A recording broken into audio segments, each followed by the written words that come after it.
It happened again this morning at the Nnamdi Azikiwe International Airport in Abuja. Senator Natasha Akpoti-Uduaghan, representing Kogi Central, was stopped cold right there in the departure hall. Immigration officers held on to her passport and told her she couldn't travel.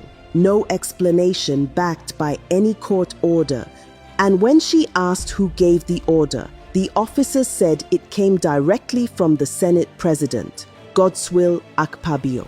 The claim was that Natasha's trips abroad somehow damaged Nigeria's image. Have I committed any offense? Why are you withholding my passport? Hello, fellow Nigerians. Good morning. This is Senator Natasha Akpoti-Uduaghan. I haven't completed my celebration of my second year in office. I decided to take a week off. So I'm at the airport here and my passport is being withheld again. The same thing happened last time where my passport was seized. I have committed no offense and there is no order from the court to withhold my passport and deny me traveling.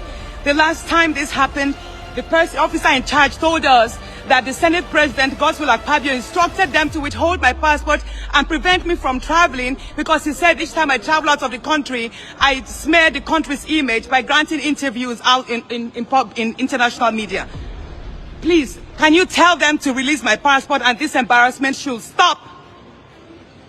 You have no right to withhold my passport. You have no right to deny me exit and entrance into my country. I have not committed any offense and this must stop. Sorry.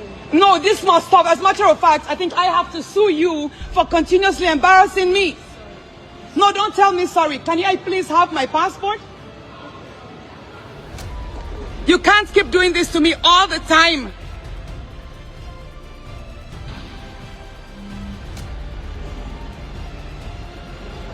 I've been standing here for the past 20 minutes.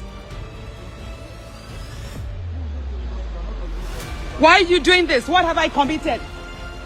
The last time it had to take someone influential to call you to release my passport. That was what allowed me travel. Now again, you are withholding my passport. Why are you making calls? Is Godswill Akpabio so important? Why is he overruling boundaries?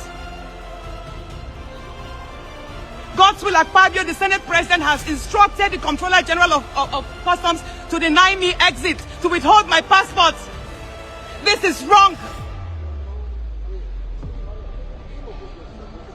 There was no order. Yes, I know I have 2 federal government cases against me, of which the President of Nigeria instructed the AGF to cancel the cases, to withdraw the cases.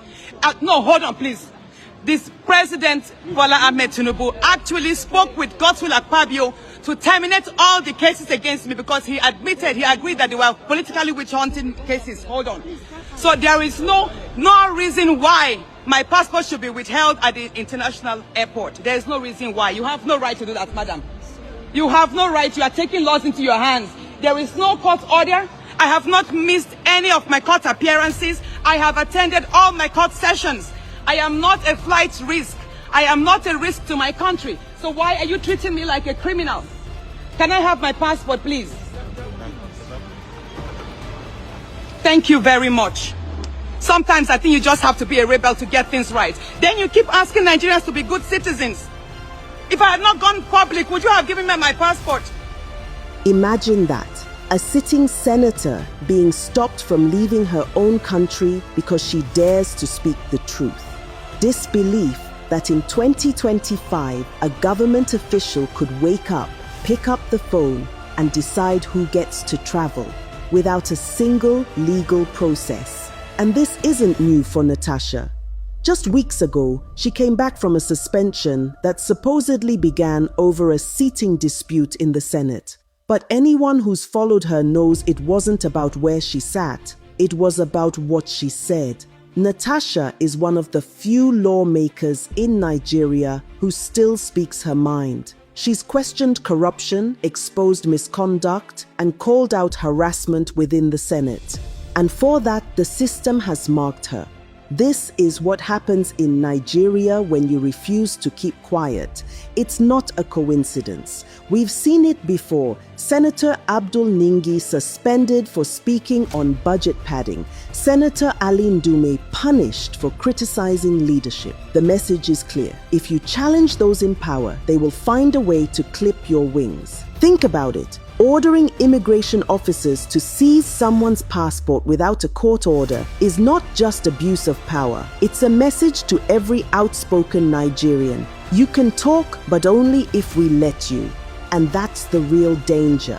Because if a sitting senator can be stopped like this, what chance does an ordinary journalist or activist have? Meanwhile, while Natasha was fighting for her basic rights in Abuja, real threats to national security were unfolding elsewhere. Just a few days earlier, the Al-Qaeda-linked terror group JNIM, Jama'at Nusrat al-Islam wal-Muslimin, carried out its first confirmed attack inside Nigeria. It happened in Kwara State, in a small community called Nuku, near the border with Benin. Gunmen ambushed soldiers, killed one, kidnapped another, and took away weapons and cash. That's not just an isolated attack, it's a warning sign. JNIM has been active across Mali, Niger, and Burkina Faso, but now they're moving south, closer to Nigeria's heartland. And while that's happening, our government is busy seizing passports. In Kwara, local leaders like Dr. Jacob Ayanda have spoken about abductions and destroyed villages. Families are still missing, and fear has taken over communities that were once peaceful. But Abuja is silent. The focus, somehow, is on controlling critics, not protecting citizens. This is the painful irony. A government that can mobilize its agencies overnight to stop a senator from traveling cannot mobilize that same urgency to stop terrorists from invading. Attacks keep happening, lives keep being lost, and the only people being hunted down are those who speak the truth. This is why the world is running out of patience with Nigeria. The US can see what's happening. So can the EU, Canada, and the UK. They keep providing support, but they're realizing their help isn't strengthening democracy. It's strengthening dictatorship. Human rights groups have already raised red flags. Human Rights Watch and Amnesty International have documented how Nigeria's government uses vague laws like the Cyber Crimes Act to silence journalists, activists, and even lawmakers. Instead of prosecuting corruption, they prosecute criticism. When a country's leaders spend more time punishing truth-tellers than protecting citizens, the whole system begins to rot. We're seeing that now. Corruption isn't just eating away at budgets, it's eating away at freedom. Freedom House calls it state capture, where the political elite reshape institutions to protect themselves. And that's exactly what's happening in Nigeria today.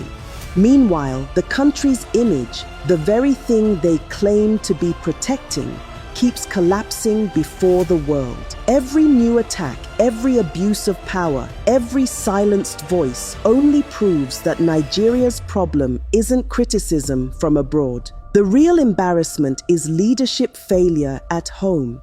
If Nigeria wants respect, it needs to earn it, not by silencing senators, but by defending democracy, not by blocking passports, but by building accountability. Because at the end of the day, the real threat to Nigeria's image isn't people like Natasha Akpoti. It's those who abuse power, ignore the people, and fear the truth.